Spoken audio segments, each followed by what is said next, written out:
गुरुर्ब्रह्मा गुरुर्विष्णू गुरुर्देव महेश्वरा सद्गुरु साक्षात परब्रह्मा तस्मै श्री सद्गुरुवे नमः। जय जय रघुवीर समर्थ श्री राम समर्थ। सद्गुरु चरणांना नतमस्तक होऊन आपण या शुभ्र सकाळच्या वातावरणामध्ये सर्वजण उपासना करून श्रवण करायला बसलेले आहात असं समजून आपण या निरूपणास सुरुवात करूया। मायबाप सज्जनांचं स्वागत आहे। आज या निरूपणामध्ये आपण पाहणार आहोत की खऱ्या भक्तीची नक्की ताकद काय असते। समर्थांनी सांगितलंच आहे ना, श्रीरामाचं नाम आहे ना ते भगवान शंकर सुद्धा घेत होते। मग देवांचे देव महादेव जर रामाचे नाम घेत असतील तर या मानव जातीला बघा घ्यायला नको का बरं। समर्थांनी सांगितलंच आहे ना, जीवनामध्ये दुःखातून सुटका पाहिजेत असेल ना तर राम नामाची आपण पूजा करायला हवी। हे राम नामाचं नामस्मरण नितांत आपल्या या शरीरातून व्हायला हवं। पण मनुष्य मात्र करतो का? कधीच करत नाही। जर तुम्हाला खऱ्या भक्तीची ताकद जर पाहायची असेल ना तर महाभारतामध्ये जावा। महाभारतामध्ये जाऊन जेव्हा श्रीकृष्ण स्वारी कर्ण आणि अर्जुन बघा या दोघांमध्ये आहे ना, कर्ण आणि अर्जुन बघा सर्वात शक्तिशाली कोण होता बरं? सर्वात दानवीर कोण होता बरं? कर्णच होता ना। म्हणजे काही थोड्या कारणाने अर्जुनापेक्षा कर्ण श्रेष्ठच होता ना, पण तरी सुद्धा कर्ण का या युद्धामध्ये हारला बरं?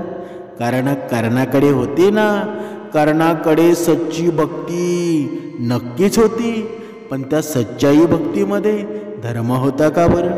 तो अधर्माच्या मार्गाने गेला म्हणूनच तो हारला ना। आणि जरी हा अर्जुन होता तो कर्णापेक्षा थोडा कमी होता, पण त्याच्याकडे सच्ची भक्ती होती, भगवंताची बोलण्याचं सामर्थ्य होतं, त्याचं मन होतं ना। प्रत्येक केस सुद्धा श्रीकृष्ण श्रीकृष्ण असा आवाज देत होता। म्हणजे काय बरं? म्हणजे मनुष्यानं आहे ना बघा कर्म तर करावीच लागतील, पण कर्मानुसार हे भगवंताचं नामस्मरण आहे ना तुम्हाला जीवनामध्ये सर्वोच्च पातळी निर्माण करत असतो।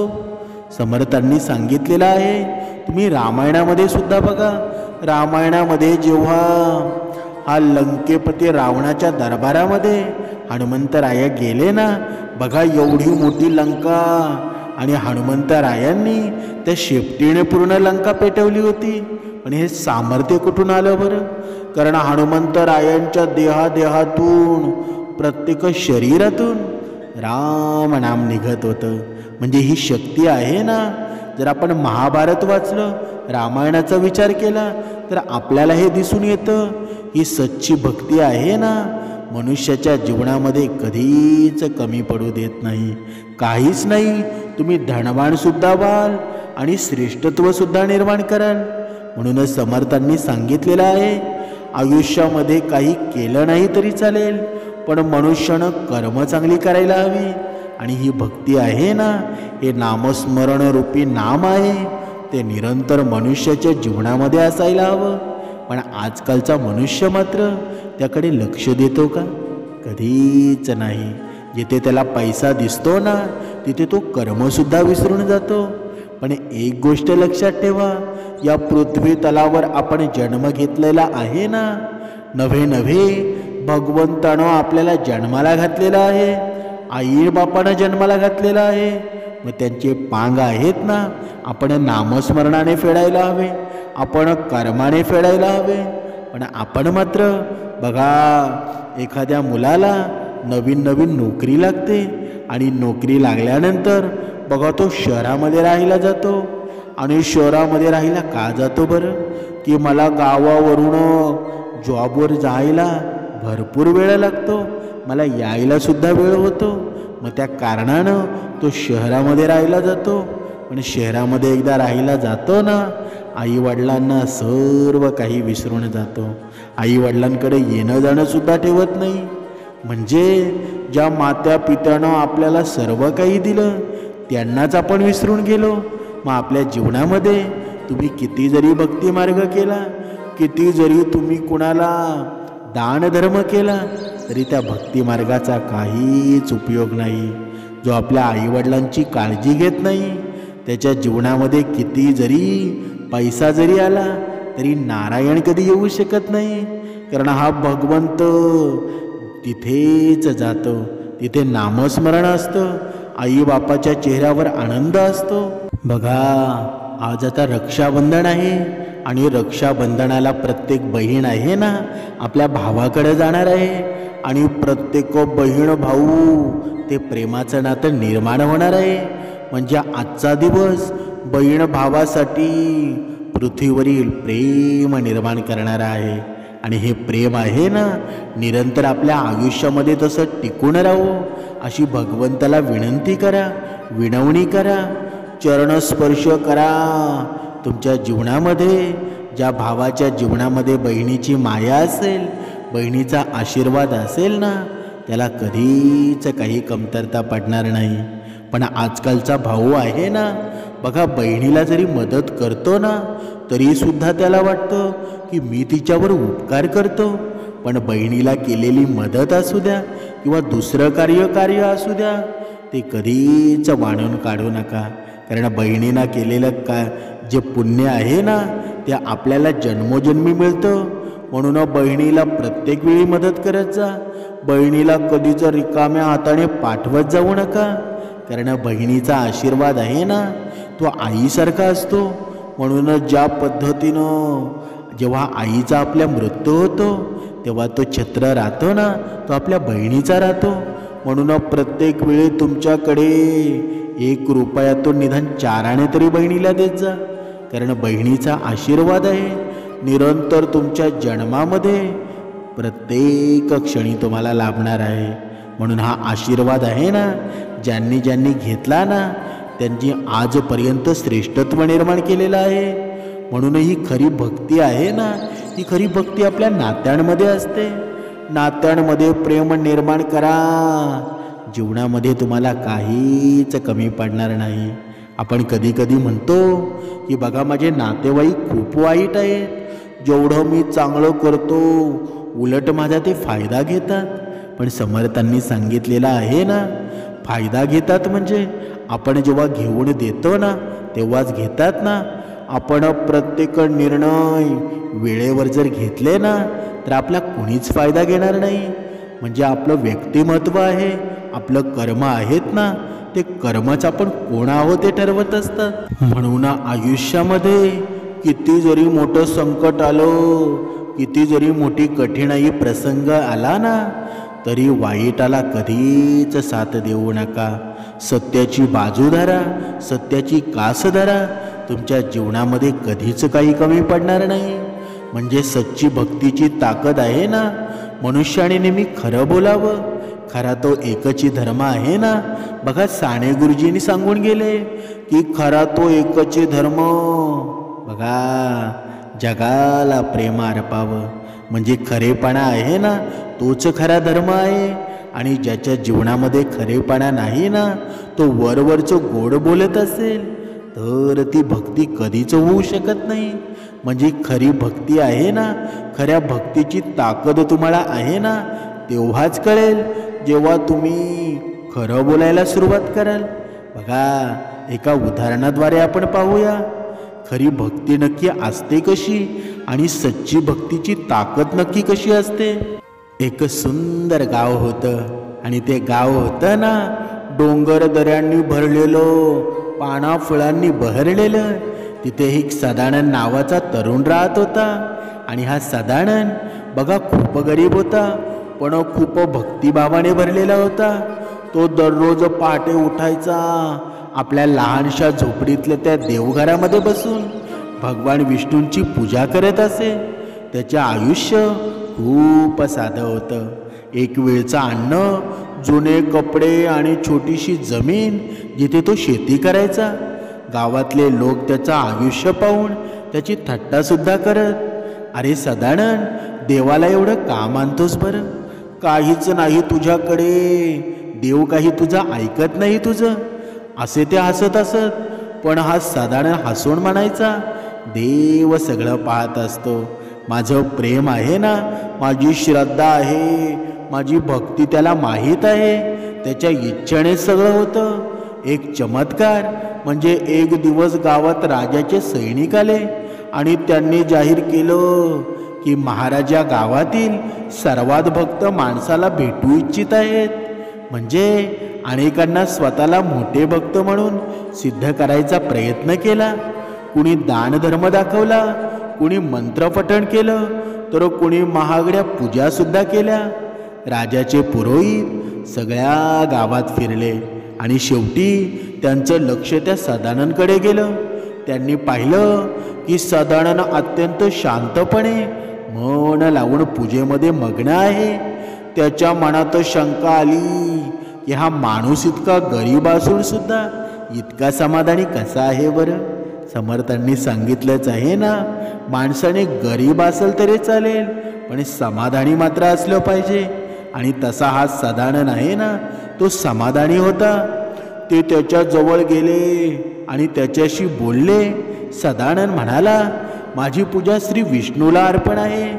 मी काही मागत नाही, फक्त त्यांच्या चरणी माझं प्रेम आणि नम्रता अर्पण करतो. राजाला त्याच्याबद्दल कळालं आणि तो स्वतः त्याची भेट घेण्यासाठी आला. सदानंद नम्रतेने त्याचं स्वागत केलं. राजा त्याच्या भक्तीने भारावून गेला. त्याने विचारलं, तुला काही हवं आहे का सदानंद? मी तुला सोनं, जमीन, गाडी सर्व मिळवून देईल. बघा सदानंद म्हणाला, राजा महाराज तुमचे आभार, पण मला काही हवं नाही. माझी सर्व श्रीमंती आहे ना, तो म्हणजे माझा देव आहे. माझी भक्तीची परीक्षा. बघा राजा भारावला. पण पुरोहितांनी शंका घेतली, असा साधा माणूस एवढा भक्त कसा असू शकतो बरं देवाचा? त्याची परीक्षा घ्यायला हवी. राजानं मान्य केलं. दुसऱ्या दिवशी त्या सदानंदच्या शेतामध्ये अचानक आगीची घटना घडली. सगळं पीक जळून खाक झालं. गावकरी हसले, हे बघा तुझा देव कुठे गेला बरं? पण सदानंद शांत होता. त्यानं देवाला प्रार्थना केली, हे प्रभू, जे काही झालं ना ते तुझ्याच इच्छेने झालं. माझी श्रद्धा कायम आहे. पुढे काही दिवसांनी त्याच्या झोपडीवर वादळांनी धडक दिली आणि ती सुद्धा कोसळली. तरीही सदानंद म्हणाला, हेही तुझीच कृपा आहे. तू घेऊन जातोस तर काहीतरी चांगलंच देण्यासाठी येत असतोस. राजा आणि पुरोहित हे सर्व दृष्टी पाहत होते. त्यांनी शेवटी मान्य केलं की ही खरी भक्ती आहे, जी संकटात सुद्धा डगमगत नाही. आणि देवाचं दर्शन त्याच रात्री त्या सदानंदच्या स्वप्नामध्ये श्री विष्णू प्रकट झाले. त्यांनी त्याला आशीर्वाद दिला, सदानंद तुझी भक्ती माझ्यापर्यंत पोचली. मी तुझ्यावर प्रसन्न आहे. तू सर्व जगाला शिकवलंस की खरी भक्ती ही संकटातही टिकून राहते. सकाळी उठल्यावर सदानंदनं पाहिलं, त्याच्या शेतामध्ये हिरवीगार पिकं उगवलेली होती. त्याचं घर नवं झालं होतं. हे सगळं गावाचा चमत्कार पाहून बघा सर्व लोक भारावून गेले. त्याच्याकडे येऊन मार्गदर्शन मागू लागले. सदानंद म्हणाला, बघा भक्ती म्हणजे मागणं नाही, तर भक्ती म्हणजे समर्पण आहे. संकट येतील, पण श्रद्धा जर खरी असेल ना, तर देव एक ना एक दिवस नक्कीच साथ देतो. म्हणजे उपसंहार या सदानंदचं आयुष्य आहे ना, एक आदर्श ठरलं. त्याच्या भक्तीचं तेज इतकं प्रखर होतं ना की त्याने अख्ख्या गावाला बदलून टाकलं. लोक आता देवावर श्रद्धा ठेवू लागले आणि सर्वांनी समजून घेतलं की भक्ती ही केवळ मंदिरातली पूजा नसून मनापासून केलेलं समर्पण म्हणजे प्रेमच असतं ना. ही भक्ती म्हणजे आपल्या नात्यांमध्ये सुद्धा दिसते. म्हणजे खरी भक्ती ही संकटात सुद्धा आढळ राहते. देवाकडून काही मागणं नव्हे, तर त्याच्यावर निस्वार्थ प्रेम करणं हीच भक्तीची खरी ओळख आहे ना. पण आपलं आयुष्य जातं, मृत्यूची वेळ येते, तरी सुद्धा भक्ती म्हणजे काय आपल्याला कळत नाही. लहान मुलांना ओरडणं, आयुष्यभर दुसऱ्यांना त्रास देणं, आयुष्यभर फक्त मीच मोठा, माझीच भक्ती मोठी, दुसरं सर्व अवडंबर, या गोष्टी जर आपण मनात करत असू ना, तर आपली भक्ती कधीच श्रेष्ठत्व निर्माण करणार नाही. तुम्ही पुस्तकं वाचू नका, काहीच करू नका. खरी भक्ती आहे ना, निर्मळ मन आहे. आणि हे निर्मळ मन ज्याच्याकडे आहे ना, त्याला वाचता लिहिता आलं नाही तरी चालेल. ही खरी भक्ती ज्याला समजली ना, तो खरा मनुष्य आहे. आणि हा मनुष्य होण्यासाठी भरपूरांना मृत्यूसुद्धा येतो, तरीसुद्धा माणूस होता येत नाही. पण एखादा न शिकलेला मनुष्य माणसाला देव समजून जातो, तोच खरा भक्त आहे ना. पण आपण मात्र वेगळ्या भक्तीमध्ये जातो, आपण अहंकारी होतो. मग आपल्या जीवनामध्ये खरी भक्ती कधी घडेल का बरं? कधीच घडणार नाही. आणि ज्याच्या जीवनामध्ये खरी भक्ती घडत नाही ना, तो वाईट गोष्टींमध्ये प्रवृत्त होतो, त्याचं मन विचलित होतं, त्याच्या जीवनामध्ये राक्षसरूपी जीवनामध्ये तो निर्माण होतो. मग श्रीराम त्याच्या मनामध्ये कधी बसेल का बरं? कधीच नाही.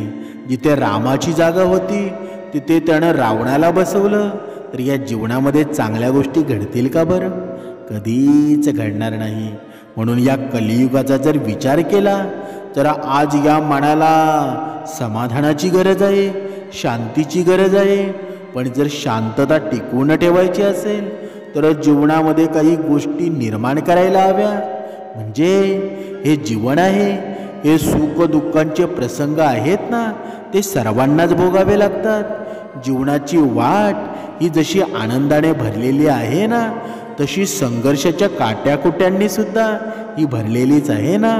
म्हणून भगवान श्रीकृष्ण स्वारी असू द्या, श्रीराम असू द्या, परमेश्वराला सुद्धा या अवताराला सुद्धा संघर्ष टाळता आला नाही. तिथे माणसानं त्यापासून पळवाट का काढावी बरं? पण मनुष्य आहे ना, जिथे त्याला सुख आणि सोप्या पद्धतीनं वाटतं ना, तिथे तो वाईट कर्म करायला सुद्धा तयार होतो. जिथे पैसा असेल तिथे सर्व चांगल्या गोष्टी तो विसरून जातो आणि वाईटाची संगत धरतो. मग तुमच्या जीवनामध्ये समाधान निर्माण होईल का बरं? कधीच होणार नाही. जर तुम्हाला आयुष्यामध्ये खूप संघर्ष करावा लागत असेल तर स्वतःला खूप नशीबवान समजा.